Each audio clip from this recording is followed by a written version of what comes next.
Hello and welcome to the new edition of the Morning Scoop. I am your brand new host, Joe Draime, and today we are joined by the bringer of nuggets, NevadaBuck. NevadaBuck, how are you today?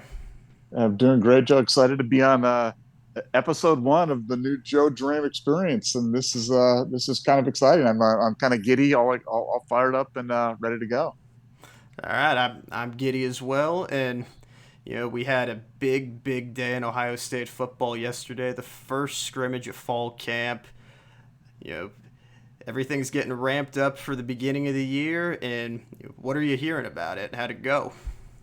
Well, I think you've got to look at the kind of the scrimmage experience as kind of being a 2 day thing, a tale of two units. On Friday, it was really a tale of what the offense could do, and I think the session on Friday was designed to make the offense kind of leave feeling good about themselves. Figured a lot of deep shots from CJ to a variety of different receivers, and boy, he was accurate as heck. I mean, he was spot on, putting the ball all over the field.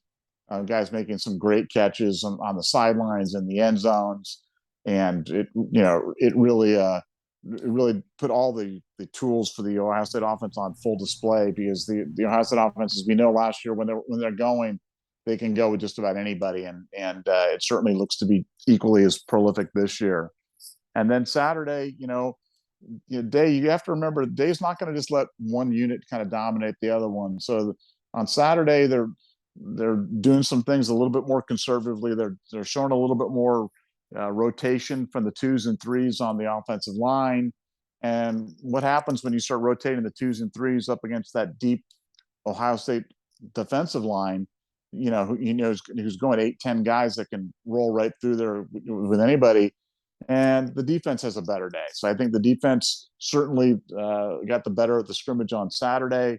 Had its moments, but mainly I think it was a draw until the second unit came in, and at that point, I think the OSU defense really had a chance to shine. You got some terrific players on there. Lots to like about guys like Tommy Eichenberg and Steel Chambers who are stepping up. Really, I for my money, I would have thought Cody Simon would have been one of those guys that was taking over that those linebacker spots, and it doesn't look like that's going to happen. It looks like Tommy and Steele starting to distance themselves from everybody, and I like Cody a lot, but those two guys are playing so well right now, and for an Ohio State defense that's really looking for leaders, you've got Jim Knowles really propping up a guy like Josh Proctor, who's been terrific. Ronnie Hickman, who's been terrific. The safeties have got to be good for the Ohio State defense to be good, and I think there was a lot to like about the scrimmage on Saturday, and a lot to be excited about for the future of this team. Yeah, it's all great stuff coming in. So you mentioned the defense had kind of a better day yesterday after the offense had, arguably their best day at camp on Friday. Who were some of the individuals that you've really heard about that stood out on a Saturday? Well, I think guys like Jack Sawyer and JT Tumalal really had a chance to kind of feast. Jack's been a guy that we've been pushing all fall as just he's literally had moments where he's just taken over sessions, taken over practices, and those two guys have really been terrific. And especially like I said, when you match them up against guys that are a little bit more inexperienced on the offensive line, the result's going to be that it's going to be havoc because those guys are going to be running free. Those guys are going to be able to make plays all over the place, and it all starts up front when the defensive line is starting to run like that. Then everything kind of goes to heck on the offense, and I think those guys have got to be leaders. Those guys have got to be able to do the thing. Paris Johnson's did a pretty good job against Zach Harrison, but against Sawyer, he's a bad matchup against Jack right now, and Jack's being able to get his hands into him, getting the punch, and really being able to push Paris around. And Paris is a very very good offensive tackle, but Jack's just manhandling him right now, and I think when that happens, I think the entire OSU defense gets a shot in the arm and starts running around and looks a lot better on the field. Yeah, Jack definitely, has some traits that, dare I say, are boast alike in terms of his hand moves. So with the DNs having a very good day, do you think there was any clarity provided to how the defensive tackle rotation will end up shaking out? Did anybody stand out from, from a three technique or nose guard standpoint? Yeah, I just right now I think that's just kind of a mash pit right now. I'm not sure I'm seeing anybody. I'm obviously big on a guy like Michael Hall or Tyleek Williams, but we really need guys like Jerron Cage, Teron Vincent to step up and not just be guys. And right now they've just been guys up until now, and I'm not seeing that dominant force. I mean, you don't have that BB Landers, you don't have that Big Daddy Wilkinson. You have that guy on the interior line that's just continuing to pop and continuing to make plays. Although I think your best players on the defensive line are your youngsters, and I think it's been that way. I think it's with Hall and Williams, it's just all about effort. Can they get them to go, you know, all the time, not just flash and then disappear for 2 and 3 and 4 plays. But I think if those guys, I think it creates some challenges because generally you like your best players to be your veterans. They can provide veteran leadership. And I think sometimes it creates some issues on the team when your better players are young guys. But, your best players on this OSU defense are freshmen and sophomores. And I think Knowles is the good thing about Knowles is he doesn't have any preconceived notions. He can go out there and play the hand that's dealt him. But those are the guys that I've seen that have really done the most on the interior line and continue to do that. Well, it's absolutely huge too, and to have guys that talent is obviously just a blessing. To have that kind of volume on the defensive line is really kind of unique in a lot of ways in college football. So moving to the back half of the defense, the cornerback room has few guys in there that are banged up right now. What have you heard about those guys in regards to how they were at the scrimmage? Some of the young guys are getting a chance to get a little bit more run than usual.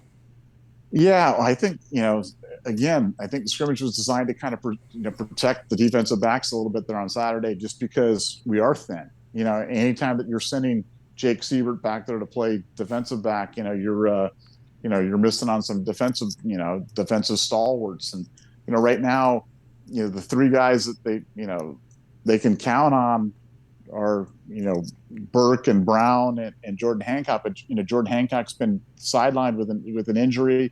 We don't expect that to be a long term type of issue, but that opens up things for guys like J.K. Johnson to play, who's been playing better as of late, and I'm really optimistic about. But the reality is we're not deep at the corner position. We've got some safeties that can run around. I think we're going to see a lot of free safety looks out there, but you know who's going to be the fourth and fifth cornerback if we go down there. I'm not sure we have an obvious answer on that right now, and I think it's a position that's been somewhat under recruited at the last couple of recruiting cycles, and it's something that they have to address because Ohio State's not used to being this thin at defensive back, and we're certainly thin. Yeah, absolutely. But going further into the defense, the safety room appears to be working in sharp contrast. It looks like that's actually becoming a real position of strength for the team as camp kind of rolls on. How are you seeing that rotation shake out? Well, it's funny because I put a nugget out on kind of one of the biggest turnarounds that we'd seen of this fall camp or of any fall camp was really Josh Proctor. Josh Proctor is a guy that we all know how good he can be, but through the summer, I'm not saying his body language it wasn't super awesome. He was a guy that was late to this and maybe not standing up quite the way that you'd want to out of a guy that's your veteran leader, your big future type of All American type of athlete. And I think Knowles has managed to really reach out to him and really connect with him. They've been featuring him at both the bandit and the adjuster position, and Josh has just really responded and has just been outstanding. The Knowles defense, you have to understand the Knowles defense. Everything runs through the safeties. The safeties are the guys that make the calls. They're the ones that they're the ones that allow for the defensive linemen to go up and do a little bit more freelancing, a little bit more stunting, a little bit more creativity in terms of their pass rush moves. Because when they see that, they adjust the defense to account for a guy going inside and looping and losing outside contain and the like. So it's all about the safeties. And as you said, we've got kind of an embarrassment of riches of safeties right now with Proctor and Hickman and Stokes and Court Williams and Lathan Ransom. I mean, we got some really good players there at safety that can also come over and play some nickel corner and cover. And when you have guys that can run and hit and cover, then that really defines what the safety position looks like under Jim Knowles.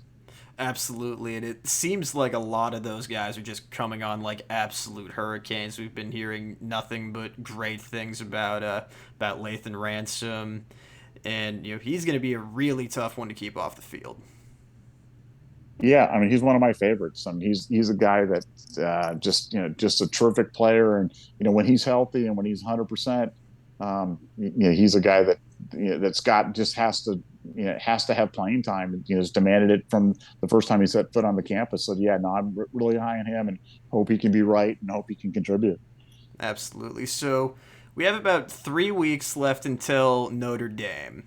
I would say probably about you would know more than I would, but about a week and a half left to go of real camp, and the rest would probably be getting game ready. But how do you see these next few weeks shaking out? What are kind of the questions that the staff really wants answered in the next few weeks?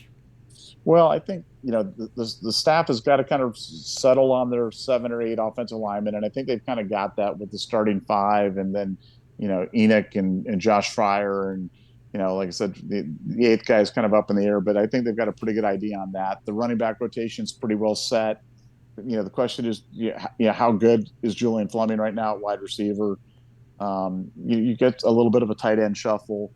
But I think most of our questions are really on the defensive side of the ball. Can we get those? Can we find that interior defensive lineman that can step up? Can we find those defensive ends that can provide that consistent pass rush for us?